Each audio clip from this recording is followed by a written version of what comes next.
শাপলাকলিতে vote দেয়ায় যৌন নির্যাতনের শিকার হওয়ার অভিযোগ করা নারীকে দেখতে সোমবার নোয়াখালী যাচ্ছেন জামাতে ইসলামের আমির ডক্টর শফিকুর রহমান। তার সঙ্গে জাতীয় নাগরিক পার্টির আহ্বায়ক নাহিদ ইসলামও যাওয়ার কথা রয়েছে। শনিবার রাতে 250 শয্যার নোয়াখালী জেনারেল হাসপাতালে চিকিৎসাধীন ওই নারীর সঙ্গে ভিডিও কলে কথা বলে দুই নেতা তাকে দেখতে নোয়াখালী যাওয়ার কথা বলেছেন। এই সময় সেখানে উপস্থিত নোয়াখালী 6 আসনের সংসদ সদস্য পদে বিজয়ী এনসিপির সিনিয়র যুগ্ম মুখ্য সমন্বয়ক আব্দুল হান্নান মাসুদ ও নোয়াখালী 4 আসনে পরাজিত জেলা জামায়াতের আমির ইসহাক খন্দকার বিষয়টি গণমাধ্যমকে নিশ্চিত করেন।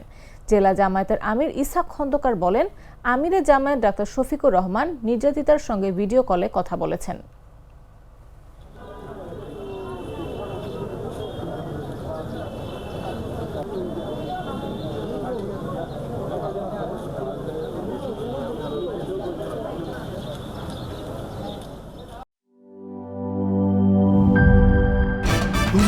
ভয় পাস না, এটা কসমিক ডোর। শব্দের আরেক নাম কসমিক ডোর। এর ওয়াল থিকনেস ও রিপ থিকনেস বেশি থাকায় এটাকে 50 বছরেরও বেশি। কসমিক ডোর, নিশ্চিন্তে 50 বছর।